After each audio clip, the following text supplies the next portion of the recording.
अस्सलाम वालेकुम dear student, आपको नए लेक्चर में खुशामदीद कहता हूँ। आज हमारा FA1 का तीसरा लेक्चर है।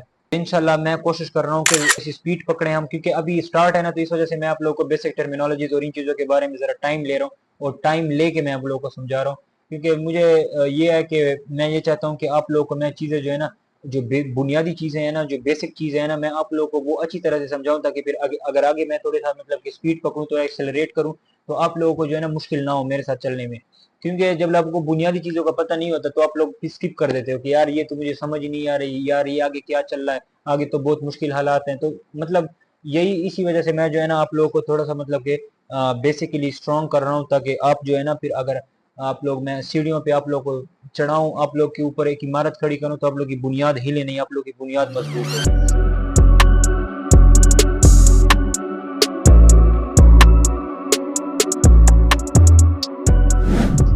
तो स्टेटमेंट ऑफ फाइनेंशियल पोजीशन को डिस्कस करते हैं, जिसको बैलेंस शीट भी कहते हैं। ठीक है, अब देखें ना, फाइनेंशियल पोजीशन है ना, उसमें आप लोगों को मैं एक एग्जांपल बता के आप लोगों को मैं ये समझाता हूँ। ठीक है ना, कि आप लोगों ने स्टेटमेंट ऑफ फाइनेंशियल पोजीशन को कैसे प्रिपेयर करना है, क्यों किस लिए प्रिपेयर करते हैं, तो ये तमाम चीजें जो है ना आप लोगों को मैं समझाना चाहता हूँ, और मैं इंशाल्लाह आप लोगों के एग्जाम्पल के जरिए चीजें समझाऊंगा। जो स्टेटमेंट ऑफ फाइनेंशियल पोजीशन है ना, देखें ये आप किसी वक्त भी बना सकते हैं। इसकी कोई मुकर्ररा डेट नहीं है कि आपने इस डेट को finance statement of financial position बनानी है। ये आप किसी वक्त भी बना सकते हैं। ठीक है, अब स्टेटमेंट ऑफ फाइनेंशियल पोजीशन हम बनाते क्यों है, पहले तो ये है, बाद में पढ़ेंगे कि क्या है क्या नहीं है। ठीक है ना, वो बाद में पढ़ेंगे, पहले ये पढ़ेंगे कि देखें स्टेटमेंट ऑफ फाइनेंशियल पोजीशन की जरूरत क्यों पड़ती है।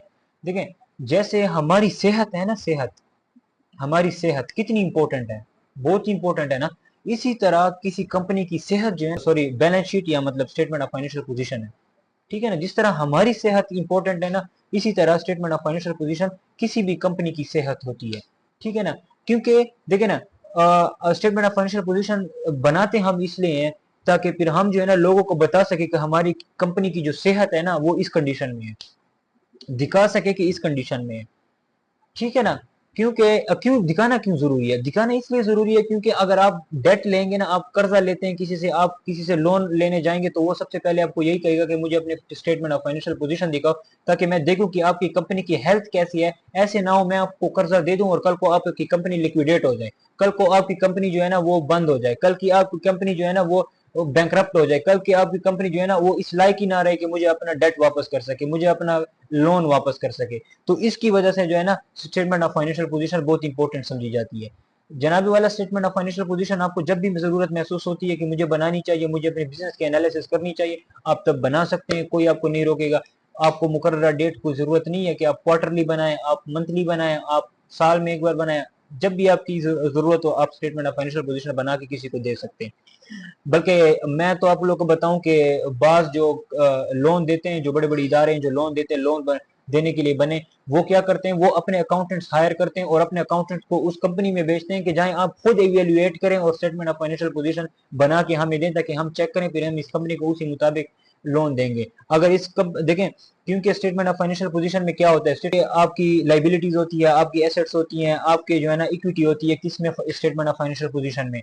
तो ये तमाम चीजें आप लोगों को पता है कि लाइबिलिटी जो है ना वो क्या करती है, लाइबिलिटी जो है ना आपके एसेट्स को डिक्रीज करती है, और आपके पास इक्विटी होती है। इक्विटी क्या होती है, सांस होती है किसी कंपनी की, मतलब कि जितनी उसमें इक्विटी ज्यादा होगी उतनी कंपनी अच्छी होगी, जितनी कंपनी में एसेट ज्यादा होंगे उतनी कंपनी अच्छी होगी। क्योंकि देखिए ना, जो भी कंपनी आपको लोन देगी ना, वो आपके स्टेटमेंट ऑफ फाइनेंशियल पोजीशन इसलिए चेक करती है क्योंकि कल को अगर ये बंदा बैंकरप्ट भी हो जाए ना, तो इसकी कंपनी में इतने एसेट्स पड़ेंगे, मैं इसको बेच के अपना कर्जा वसूल कर सकता हूँ।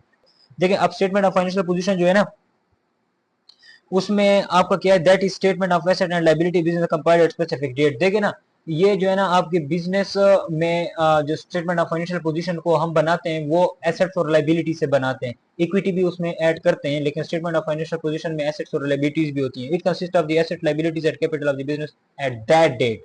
इसका क्या मतलब है, एट दैट डेट को मेंशन करके मैं बताता हूँ कि इसका क्या मतलब है। देखें, वो तो हमने पहले भी पढ़ा कि कैपिटल लाइबिलिटीज और एसेट्स उसमें होते हैं स्टेटमेंट ऑफ फाइनेंशियल पोजीशन में, लेकिन एट दैट डेट का क्या मतलब है। देखें, एट दैट डेट का मतलब ये है कि जिस तारीख को, जिस डेट को कोई स्टेटमेंट ऑफ फाइनेंशियल पोजीशन बना रहे हैं, तो ये एसेट्स उस वक्त के लिए है। ठीक है ना, मतलब कि उस वक्त पे आपकी कंपनी में ये एसेट्स पड़े, ये लाइबिलिटीज पड़ी और ये कैपिटल पड़े। ठीक है ना, स्टेटमेंट ऑफ फाइनेंशियल पोजीशन ये शो करती है। और जो है ना liabilities can also be classified as being either current और non current depending upon whether they fall due to be paid.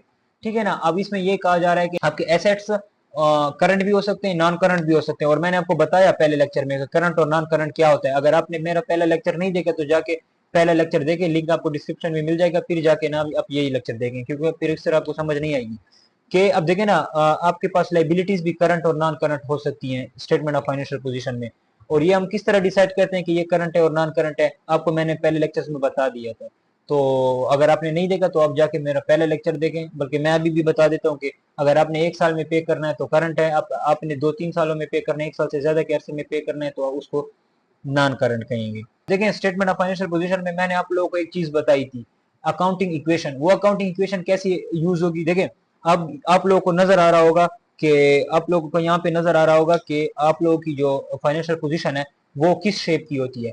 अब आप लोगों के पास जो एसेट होता है वो इक्वल होता है, करंट और नॉन करंट दोनों एसेट की बात कर रहा हूँ, क्योंकि दोनों आते हैं स्टेटमेंट ऑफ फाइनेंशियल पोजीशन में। आपके पास करंट और नॉन करंट एसेट इक्वल होता है किसके, इक्विटी प्लस लाइबिलिटी के। ठीक है ना। अब ये स्टेटमेंट जब आप बनाएंगे ना तो ये आपके पास इक्वल आएगा। तो इस वजह से मैंने आपको पहले इक्वेशन अगर पहले लेक्चर में समझाई थी, अगर नहीं देगा तो जाके देख लो। अच्छा, statement of profit and loss. Profit and loss क्या होता है, देखिए मैं जो भी कोई प्रोडक्ट बनाता हूँ ना, तो वो प्रोडक्ट जब मैं बनाता हूँ ना, वो मैं किस लिए बनाता हूँ, ताकि मैं उसको सेल करके उससे क्या जनरेट करूँ, उससे पैसे जनरेट करूँ। ठीक है ना। अब फॉर एग्जांपल मैंने जो मोबाइल है ना अपना, वो क्या किया, वो बनाया और मैंने उसको सेल किया। अब वो मोबाइल मैंने कितने का सेल किया, फॉर एग्जांपल 50,000 का सेल किया, और मैंने 5 मोबाइल सेल किए, तो 50 मल्टीप्लाई बाय 5 जितना भी आता है आंसर आपके पास, वो मेरा रेवेन्यू है, उसे रेवेन्यू कहेंगे। ठीक है ना। अब वो रेवेन्यू जो है ना, अब वो सारा मेरा प्रॉफिट तो नहीं है ना, उसमें तो मेरी कॉस्ट भी लगी है, जो मैंने मोबाइल बनाया वो कॉस्ट भी लगी है, जो मैंने लोगों को हायर किया, अकाउंटेंट्स को हायर किया, एडमिनिस्ट्रेटिव एक्सपेंसेस वो भी मेरी कॉस्ट है। तो ये तमाम कॉस्ट जब हम माइनस करते हैं और लास्ट में जो हमारे पास चीज बचती है उसे हम प्रॉफिट कहते हैं। तो statement of profit and loss में हम क्या करते हैं, प्रॉफिट को कैलकुलेट करते हैं। क्या रेवेन्यू होता है हमारे पास, उससे हम सारे एक्सपेंसेस माइनस करते हैं, फिर जो लास्ट में हमारे पास बचता है उसे हम प्रॉफिट कहते हैं, जिसको हम मुनाफा कह सकते हैं। ठीक है ना। अब इसको डिटेल में आप लोग फिर हायर क्लासेस में पढ़ोगे कि किस तरह ये होता है। बल्कि यहाँ FA1 में भी आप लोगों को मैं इंशाल्लाह पूरा फॉर्मेट बता के एक एक चीज मैं आप लोगों को समझाऊंगा कि कैसे ये तमाम चीजें होती हैं। ठीक है ना। अच्छा, this statement summarise the income and expenses of business for a period of time. ठीक है, ये स्पेसिफिक पीरियड ऑफ टाइम के लिए होता है, मतलब स्पेसिफिक पीरियड पे आप बनाते हो इसको, ईयर एंड पे बनाते हो। This statement summarise the income and expenses. ठीक है, यहाँ पे आप लोग इनकम और एक्सपेंसेस को समराइज करते हो। ठीक है ना, अंडरस्टैंडेबल फॉर्म में लिखते हो ताकि आगे वाले को समझ आए। The differences between income and expenses is the profit or loss made by the business during the accounting period। ठीक है ना। अच्छा, ये एक्सपेंसेस और इनकम जो आपके पास होती है ना, ये अकाउंटिंग पीरियड के लिए होते हैं। अकाउंटिंग पीरियड क्या होता है, आपके 12 महीने। मैंने आपको बताया अगर जनवरी में स्टार्ट हो रहा है तो दिसंबर में एंड होना ही है, तो दिसंबर के एंड पे आप लोग ये बनाओगे। और ये इनकम और एक्सपेंसेस और प्रॉफिट जो होगा ये दिसंबर के एंड के जनवरी से स्टार्ट होकर दिसंबर के एंड तक, ये 12 महीनों के लिए होगा। ठीक है ना। अच्छा, this statement is often abbreviated to the statement of profit and loss. And ये इस स्टेटमेंट को फिर हम इसलिए प्रॉफिट एंड लॉस कहते हैं क्योंकि इसलिए इससे हम जो है ना प्रॉफिट कैलकुलेट करते हैं, और एक्सपेंसेस जो है ना वो जाहिर बात है कि हमारा लॉस है, लॉस एक एक्सपेंस है, तो इसलिए हम इसको profit and loss and other comprehensive income कहते हैं। ठीक है ना। तो ये इस प्रॉफिट का नाम था, मतलब स्टेटमेंट का नाम था, सॉरी, ये इस स्टेटमेंट का नाम था।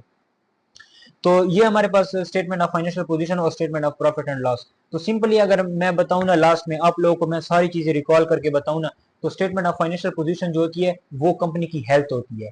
ठीक है ना। हेल्थ, हमारी कंपनी में कितने एसेट्स पड़े हैं, हमारी कंपनी में कितनी इक्विटी पड़ी है, हमारी कंपनी में कितनी जो है ना हमारी कंपनी में लाइबिलिटीज है, कर्जे हैं, तो वो क्या है, वो हमारे जो हमारे पास स्टेटमेंट ऑफ फाइनेंशियल पोजीशन है उसमें इक्विटी और एसेट्स ये दोनों अच्छी चीजें हैं, और लाइबिलिटी जो है ना वो उसकी बीमारियां हैं। ठीक है ना, उसकी बीमारियां। तो इस तरह हम इसको इवेल्युएट करते हैं कि कंपनी की हेल्थ कैसी है, हमको हमें जो है ना कंपनी इस कंपनी को कर्जा देना चाहिए या नहीं देना चाहिए, ये हम तब चेक करते हैं स्टेटमेंट ऑफ फाइनेंशियल पोजीशन से। ठीक है ना। Statement of profit and loss क्या है, इससे हम क्या करते हैं, अब हर इंसान जो है ना देखता है कि यार मैंने एक प्रोडक्ट बनाई है, इसको मैं बेच रहा हूँ, तो जो है ना इसमें मुझे कितना प्रॉफिट होगा, तो उसके लिए वो एक्सपेंसेस कैलकुलेट करता है, फिर कहता है कि यार 12 रुपए की मुझे चीज पड़ी है, 12 रुपए की तो मेरी अपनी कॉस्ट लगी है, मुझे इससे 15 को बेचना है। ठीक है ना। फिर वो 15 का बेचता है, 12 उसे हम माइनस करते हैं, तो हमारे पास जो 3 बचते हैं वो हमारे पास प्रॉफिट है, तो इसे प्रॉफिट एंड लॉस कहेंगे। प्रॉफिट एंड लॉस में हम यही काम करते हैं। तो अभी के लिए मुझे इजाजत दीजिए, इंशाल्लाह मिलते हैं किसी नेक्स्ट लेक्चर में, और इंशाल्लाह फिर आगे जाके ना मैं और आप लोगों को अकाउंटिंग एंट्री समझाऊंगा,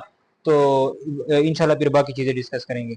अभी जो है ना हमारा जो चैप्टर शुरू है ना उसे डबल इंट्रीज कहते हैं, ठीक है। ये तमाम बेसिक चीजें थी, इसलिए मैंने आपको बताना जरूरी नहीं समझा कि हम कौन सा चैप्टर पढ़ रहे हैं, बट आगे जो चीजें हम पढ़ेंगे वो हम बुक से रिलेट करके मैं आप लोगों को बताऊंगा। और ये तमाम चीजें मैंने आपकी बुक से ली हैं, कहीं और से नहीं ली। अगर आप मेरे नोट्स पढ़ेंगे तो आपको बुक पढ़ने की बिल्कुल भी जरूरत नहीं है। इंशाल्लाह ताला आप हाईएस्ट मार्क्स अचीव करेंगे, और इंशाल्लाह इसी तरह मेहनत करते रहिए और मेरे लिए दुआ करते रहिए। इंशाल्लाह मिलते हैं किसी नेक्स्ट वीडियो में। अल्लाह हाफिज।